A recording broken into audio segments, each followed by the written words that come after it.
Now we'll move on to the next section, which is case study. Again, we are going to go a little fast, so be careful, and just in case if you have any doubts, put it in comment section. Let's read. The first one is a little elaborate. Let's have a look. What does it say? It's better that you get the paper in front of you either in your mobile or on your laptop, or probably take a printout of that, or if you have written the examination, hold the paper in your hand, because I'll be reading a little fast, so you have to catch up with that. Rajesh Kumar is a senior public servant with a reputation of honesty and forthrightness, currently posted in the Finance Ministry as head of the Budget Division. His department is presently busy in organizing the budgetary support to states, four of which are due to go to polls within a financial year. The year's annual budget had allotted 8,300 crore rupees for National Housing Scheme, a centrally sponsored social housing scheme for the weaker sections of society. 775 crore rupees have been drawn for NHS till June. The Ministry of Commerce had long been pursuing a case for setting up a special economic zone in the southern state to boost exports. After 2 years of detailed discussion between the centre and the state, the Union Cabinet approved the project in August. Process was initiated to acquire the necessary land. 18 months ago, a leading public sector unit, PSU, had projected the need for setting up a large natural gas processing plant in the northern state for the regional gas grid. The required land is already in possession of the PSU. The gas grid is an essential component of national energy security strategy. After 3 rounds of global bidding, the project was allotted to an MNC, Messrs XYZ Hydrocarbons. The first tranche of payment to the MNC is scheduled to be made in December. Finance Ministry was asked for a timely allocation of an additional 6,000 crore rupees for these two developmental projects.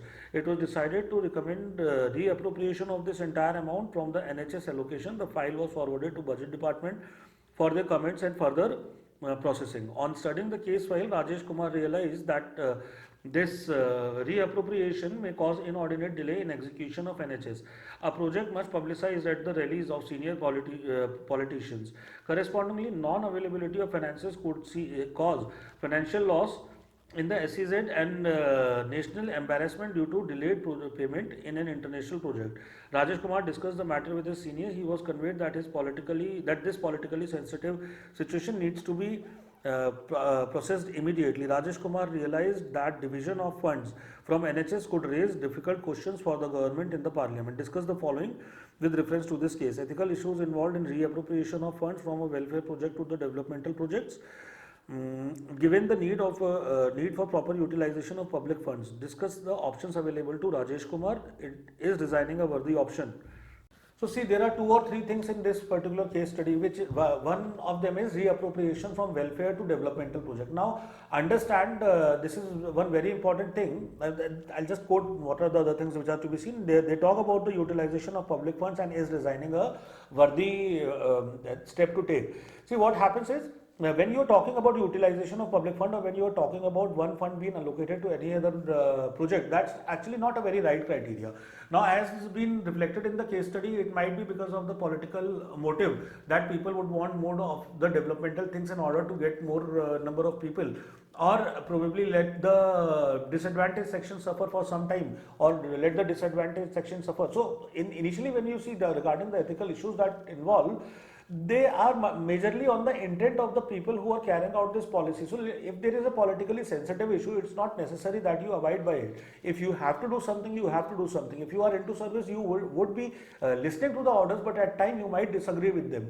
But that disagreement, you got to have the etiquette of a bureaucrat, and that disagreement can be presented in the best manner, in the most efficient manner. Because if you start fighting with your senior, or you start telling, just putting it across the politicians or political leaders, political masters, that this is not the thing which I would want, this is not the thing, that this is now how we are supposed to move, probably you will end up having an altercation with them, but it will really not solve the problem. In order to solve the problem, you have to have the etiquette of the civil servant in order to present the thing efficiently enough for them to realize the need for this thing. Now, one thing is, when we talk about welfare and development, there is no comparison per se. When we talk about welfare and development, we cannot really go on for 100% welfare thing or 100% developmental thing. Ultimately, at the end, it is public interest. So either via welfare means or by developmental means. By both the means we are supposed to meet that end. So it's nothing wrong in either of the means. But we are not talking about the contradiction of welfare or developmental state. So it's something which in past years has been asked in forms of developmental versus the status quo of nature. This time it has been asked in context of development versus welfare states. So there is no harm in taking the funds out of welfare project till the time the place where the fund are going actually needs it, one, and two, it is not motivated by some political ideology. The next thing that comes up to be is the utilization of public funds. So utilization of public fund would need a bit more intricate evaluation of the picture by the person who is in the scenario. Now since we have been given the information which we are been given by this question or by this case study, we cannot go beyond that scope. In order to understand that, if there is something called as scale of separation. So in case if there is a civil servant, Rajesh Kumar in this case, has a scale of separation so high that he cannot really let something happen on his watch in a manner which is not according to what was decided or which is not according to what he considers is right. In such a case, if a scale of separation is so disturbing and so dissonance creating, resignation can be considered as a step. It's not something that you will outrightly outcast. Definitely, before resigning, there are so many steps that one need to take in order to create the moral circumstances that are there. Until unless other options are exhausted, if you are resorting to resigning, then it is seen as escapism. But if you have resorted to every alternative that was present to you and nothing is working out, and then scale of separation, which basically separates your internal moral stance with the external organizational moral ethical stance. If it has not been aligned and there is a scale of separation which is huge enough to disturb you, then go ahead for resigning. Even that's not a problem. Nevertheless, when we talk about the whole case study in entirety, you must understand this is again a very realistic and very contemporary case study where such kind of scenarios do come. At times you would need to listen to the senior, what the seniors are saying. At times you will listen to your own gut. Definitely in contemporary time, the need of administration includes development at one end and welfare at other hand. So a fine balance would always be needed in any of the cases or case study that we will pick up, which we will see in the following case studies as well. So the next case study that comes out to be is chairman of Bharat Missiles. The chairman of Bharat Missiles Limited was watching a program on TV wherein the Prime Minister was addressing the nation on the necessity of developing a self-reliant India. He subconsciously nodded in agreement and smiled to himself as he mentally reviewed BML's journey in the past 2 decades. Bharat Missiles Limited, BML had admirably progressed from producing first generation anti-tank guided missile to designing and producing state-of-art ATGM weapon systems that would be the envy of any army. He sighed in reconciliation with his assumption that the government would probably not alter the status quo of a ban on export of military weapon. To his surprise, the very next day he got a telephone call from Director General Ministry of Defence asking him to discuss the modalities of increasing BML production of ATGMs. As there is a possibility of exporting the same to a friendly foreign country. The Director General wanted the chairman to discuss the details with his staff at Delhi next week. 2 days later, at a press conference, the Defence Minister stated that he aims to double the current weapon exports level within 5 years. This would give an impetus to financing the development and manufacture of indigenous weapons in the country. He also stated that all indigenous arms manufacturing nations have a good record of international arms trade. As chairman of BML, what are your views on the following points? As an arms exporter of responsible nation like India, what are the ethical issues involved in arms trade? List 5 ethical factors that would influence the decision to sell arms to foreign governments. Over here they are calling in picture what is called as ethics of war. So over here you are the chairman of BML and it's been progressive and everything is there. So you have to present your opinion of 2 things. One, as a responsible nation, and another connected thing is the kind of issues that come up that influence the sale of this. See, whenever you are selling the weapons or whenever the arms trade is being spoken about, it is important to realize to what state are you giving the weapons. The first thing is that there has to be a just cause for a state to have weapons. Now let's say, considering that there is a particular state which is behaving exactly like ISIS, or let's say Al-Qaeda, there is a terrorist organization, Al-Qaeda, and they want the arms and ammunition. Would you give it to them? No. Now why would a country not give it to them? Because the intention is proven to be wrong. In case if there is a state which is taking the arms for self-aggrandizement or for some other self-expansive tendency or for the will to power that exists in the nation, then it's a problem. So one has to be very, very careful with that. Another thing is that there has to be a certainty that such a weapon trade is not going to go against two things for that particular nation, in this case BML trading the weapons. One, that the weapon should not be used against them. So two, that the profitability of the BML, the organization, should not be impacted. So let's say if you are making a lot of weapons and exporting all of them, then you are left with no defense superiority, and when you have no defense superiority or sovereignty is questioned, in that case it is very important for people to realize, or for nations to realize, that such arms trade should only be motivated or should only be done which actually results in the overall profitability, plus not the other state not being powerful enough to inflict damage to the state which is exporting, in this case BML. Now another factor, that ethical factor that comes up to be, that there has to be a reasonable chance of non-fighting, non-combat happening. If there are other things which are existent, if there are other options which are existent, they are to be exhausted much before then any such kind of trade is made. Because if there is another way, let's say by exporting some cars, or let's say by exporting some other things for national economy, then those things are to be resorted before exporting the weapons. Because never, one way or the other, if you talk about war, if you talk about weapons, their ultimate impact is destruction of innocent lives or innocent public property, whatever it may be, but it's destruction. So there are certain factors like this that you can take care of, and on these lines your views on BML as the chairman of BML will be contingent upon. So that's how you can handle this one. The next one is the ninth one. Rampura, a remote district inhabited by a tribal population, is marked by extreme backwardness and abject poverty. Agriculture is the mainstay of local population, though it is primarily subsistence due to the very small land holdings. There is insignificant industrial or mining activity. Even the targeted welfare programs have inadequately benefited the tribal population. In this restrictive scenario, the youth has begun to migrate to other states to supplement the family income. Plight of minor girls is that their parents are persuaded by labor contractors to send them to work in the BT cotton farms of a nearby state. The soft fingers of minor girls are well suited for plucking the cotton. The inadequate living and working conditions in these farms have caused serious health issues for minor girls.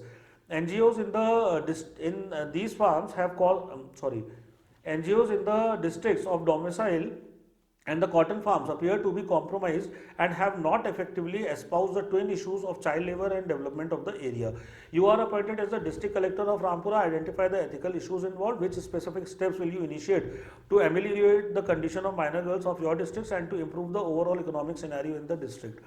Now another very contemporary one, especially in the light of the COVID situation that existed for the whole year and still existed to great degree, is that this issue basically picks up the issue when there are people, so many people from the local area who go out to some other area to work and get the economic status of their own family back at their native place better, and probably at their place there are minor girls who are being inducted into some job which is not healthy for them, which is actually not healthy. It is disease creating for them. So in such a scenario, what would you do? In such a place, what would you do? See, the one thing we need to understand is the ethical issues would exist, and such kind of ethical issues would exist. Now, why would parents send any child to a place where diseases are caused to the child? Why would a parent send the child outside their homes to bring money? Because there are not enough avenues. So we need to understand over here the migration point is also being taken up. So ethics of immigration also comes into picture, that when people go out, when people take refuge somewhere else, there is a reason, and that reason lies into the lacking environment that is over there.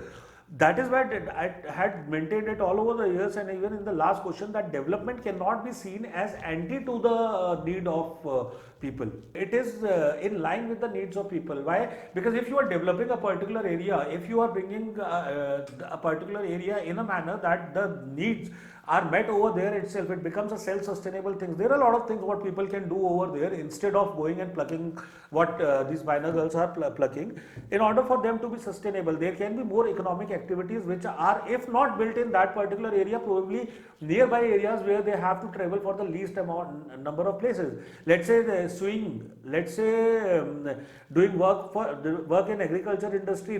There are warehouses, there are other places where you can get an employment, there is education which can be brought up. So you have to build an overall picture. The first thing but that would need to happen in that particular district is development. Without that development, you give any education or anything, until unless survival is taken care of, there is nothing which will be improving in that particular district. First thing is survival, and how would survival be ensured? By developing that area, by giving more and more avenues to that particular place in order for them to develop. Then further on, there should be more companies of which corporate social responsibility can be called in order to develop such area. Probably relocate them to a place where there is a better environment, but which is not very viable option. Reason being that it is not very practical for the old people or for the people who have stayed at their native place for a very long time to shift from that place.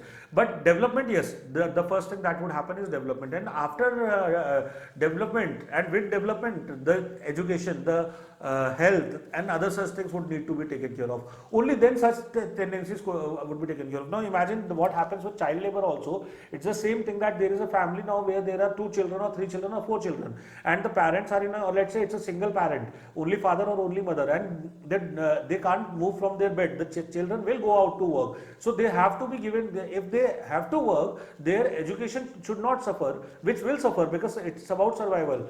But then if they are engaged into something which is non-hazardous and something which is making them learn, something like vocational training, what even the new education policy also supports in the curriculum, but unfortunately not everybody can be a part of it at times. Sometimes the realistic needs of life are much more higher and much more graver than what the educational system can provide us. So if they are engaged in something which is non-lethal, which is non-hazardous, and which is able to make them stay in a sustainable life, then development and other things can be taken care of. Then education and health are to be taken care of, with which the whole platform can be made from where the higher and further steps can be taken. But the fundamental needs would be those ones. With that, we'll move on to the next one.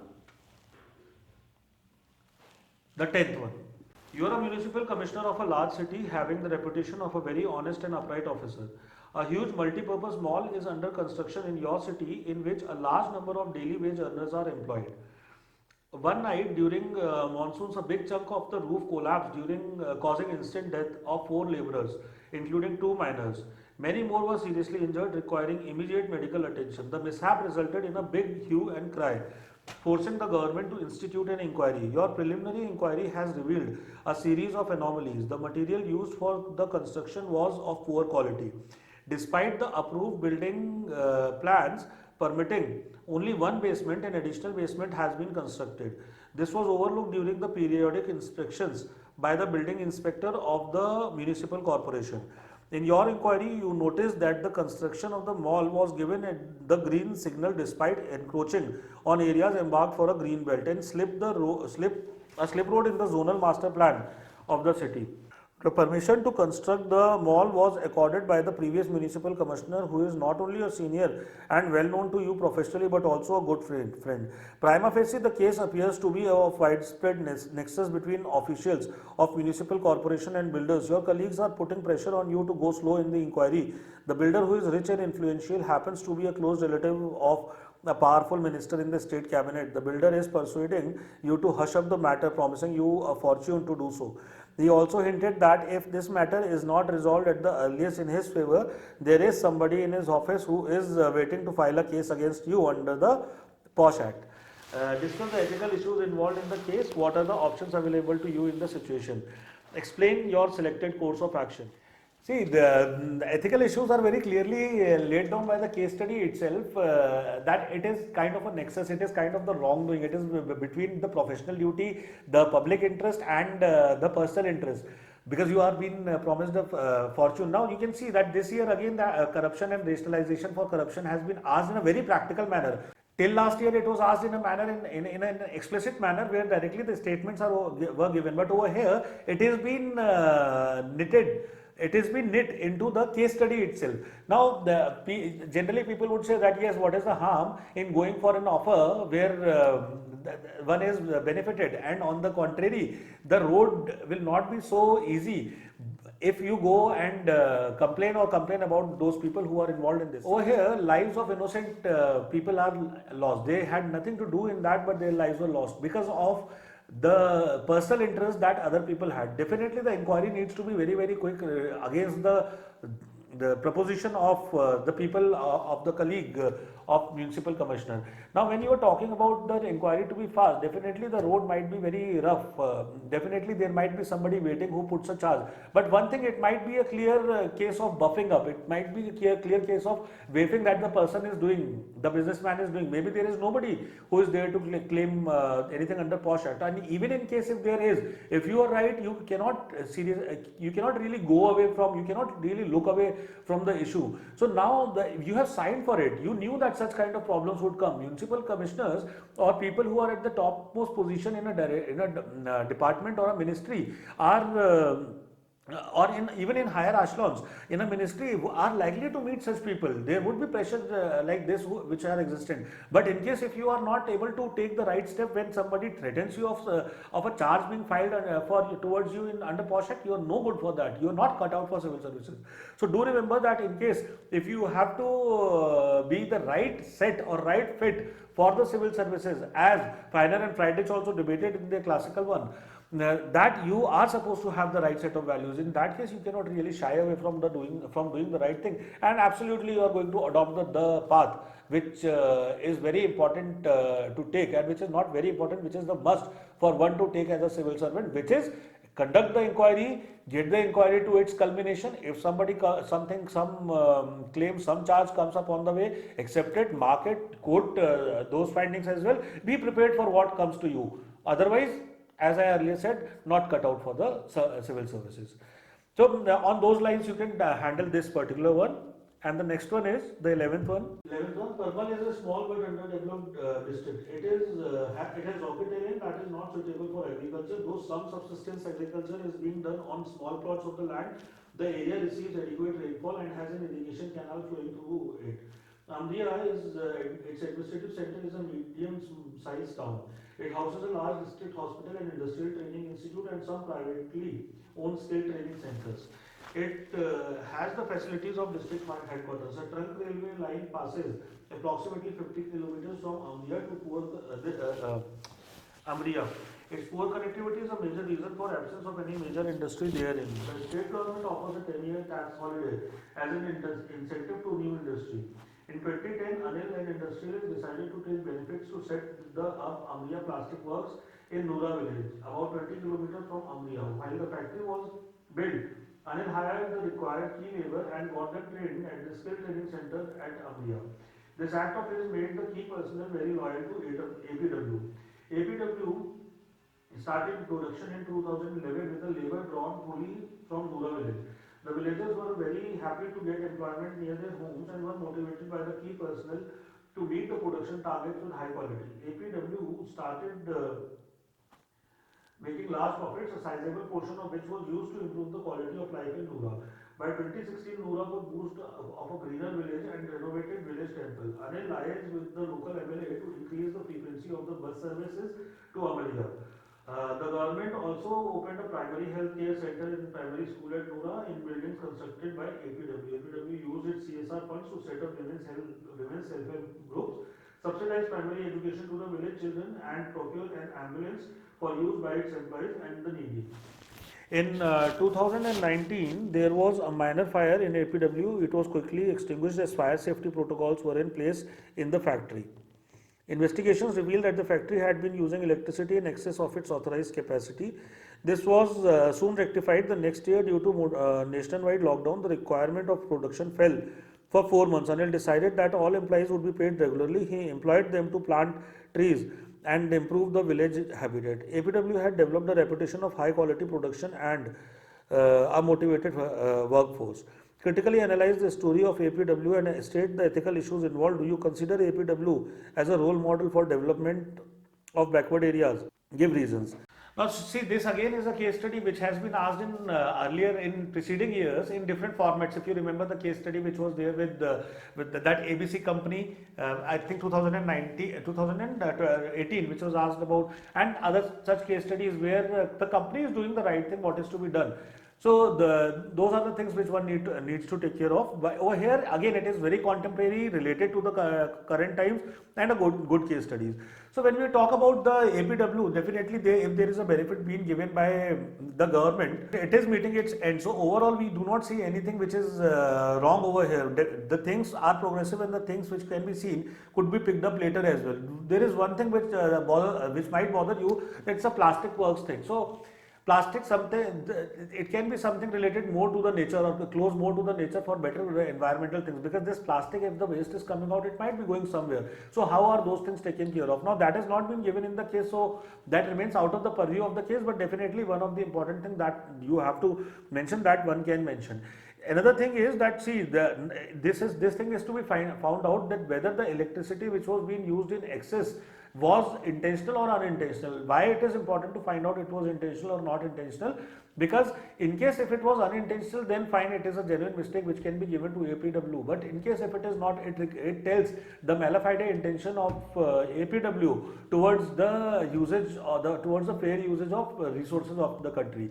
In that case, if there is a chance of mala fide intention, there is also a chance of mala fide intention towards other things, which casts a doubt. But nevertheless, if we see the overall functioning of APW, the ethical issues involved are being taken care of by APW. The issue is regarding a sustainable development, so that is happening. Regarding more and more people coming now, if licensing, the kind of licensing that has been happening, also one needs to take care of that, the kind of profits that are accruing. Now there are people from Parmal district who are happy to get the employment over there, but whether they are being paid fair wages or not, that is an important question. Because let's say somebody is working 20 rupees a day and he's been paid 100 rupees a day, that's a huge advancement for that person of 80 rupees. It's manyfold, it's 5 times the money that he was paid earlier, but again nowhere close to what can actually bring him in the streamline. So the fair wages and other things are also to be seen. Only this is the superficial level where the company is doing good, but when we go deeper and try to analyze deeper, those things are not mentioned, so we cannot really comment upon that, we cannot really pass a judgment on that. But definitely those are the things which we'll be pointing out in the answer, in order to realize that these are the things which needs attention, and these are the things which we need to find out. Because see what happens, UPSC serves a double fold purpose with such kind of case study.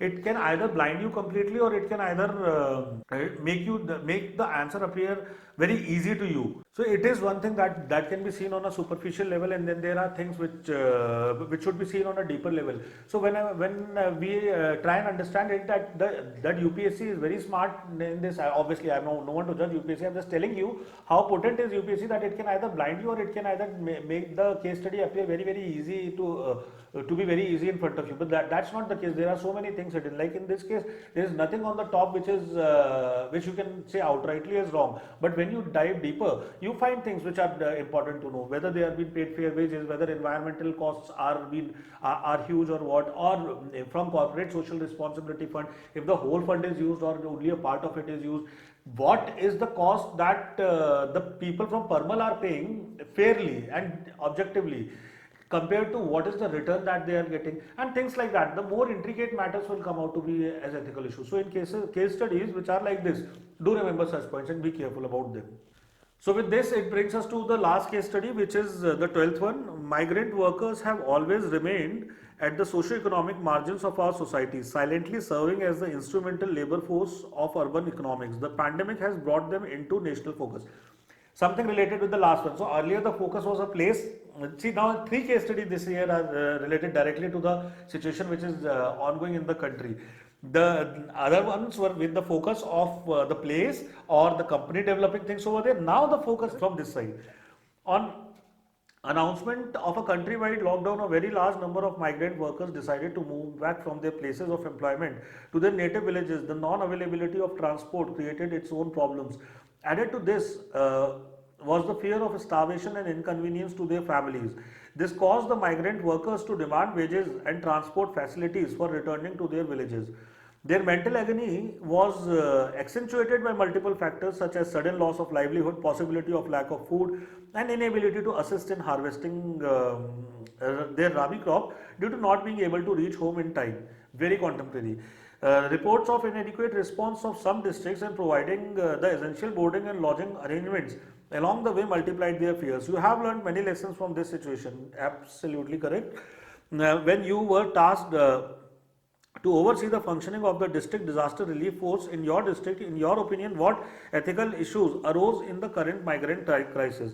What do you understand by an ethical caregiving state? What assistance can the civil society render to mitigate the sufferings of migrants in similar situation?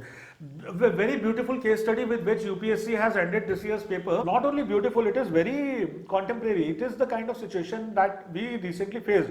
Absolutely right that we had learned a lot of lessons post-COVID times. There were a lot of things that changed. A lot of people who changed their livelihood. But over here the questions are pretty specific, which is that you are overseeing the functioning of district disaster relief force in your district, and it's been talking about what are the ethical issues that arose in current migrant crisis. So one thing is definitely some part of the relief fund should be given to the people who are coming to that particular district, and some part of the relief is to be given to the people who are passing that district, because there are two kind of people who have been migrating. One who's taking a walk back their home, one or by any other means. The other thing that has to happen is transportation. If there are people there are two ways that this can happen. One is from where the people have to go to different places. Let's say in Delhi, if there are people who are moving out back to their own homes, their native places, so there would be multiple places from Bihar, from UP, from MP, from southern states, from other states, that there would be people moving to different places.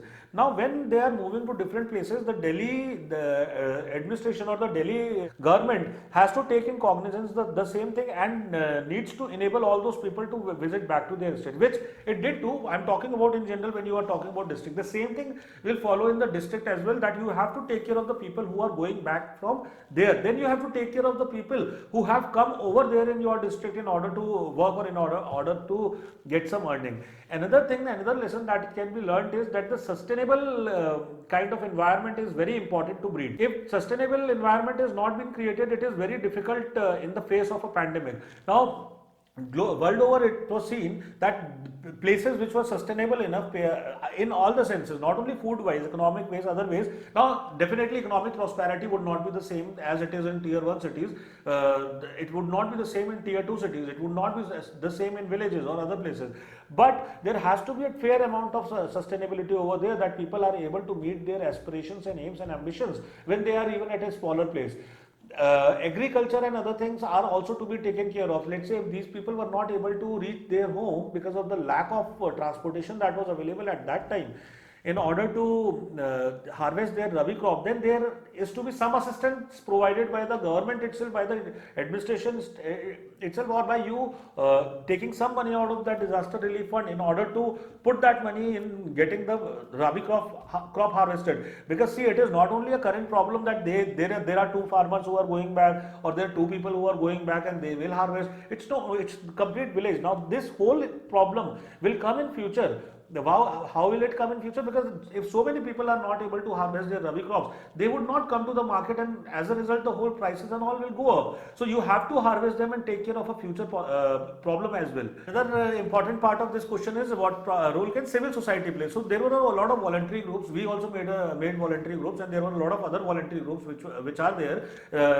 A lot of civil societies which they'll go and give the food. Somebody would give them a place to reside. So yes, it was a pandemic, and you need to take the regular protections like mask and other things, sanitizer probably in account, but at the same time you cannot really disown the people. They are human beings. So when they are traveling, we need to provide them the assistance, we need to provide them, the civil societies need to provide them the assistance that they would need, be it in form of food, shelter or clothing, in whatever formats.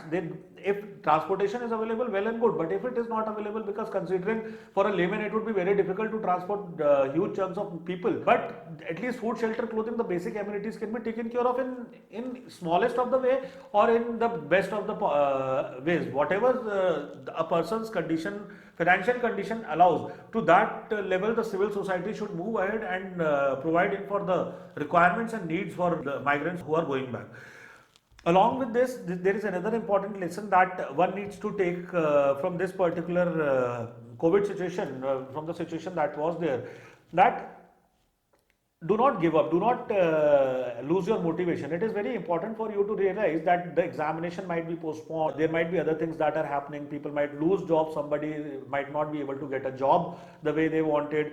But these are the problems what people from majorly upper middle class or from the middle class would have. There are people who are walking back to their homes, there are people who are riding cycles to back to their homes. So there is a great problem that lies over there. So you as civil services aspirants and as future civil servants need to understand that these are the sensitivities that you need to build in today itself. These are the sensitivities that you need to build within yourself and around the people. You do not lose motivation over there if the examination is postponed or if you are not able to study going outside. If you are able to study back at your home, study back at your home. If you are able to do whatever you are able to do it at your home. You are not supposed to be boggled down by any pandemic or anything, because you must remember that everything that can possibly go down goes down at such times. But there is one thing that never goes down, and that is administration, that is civil services, and you are going to be part of civil services, you are going to be part of that administration.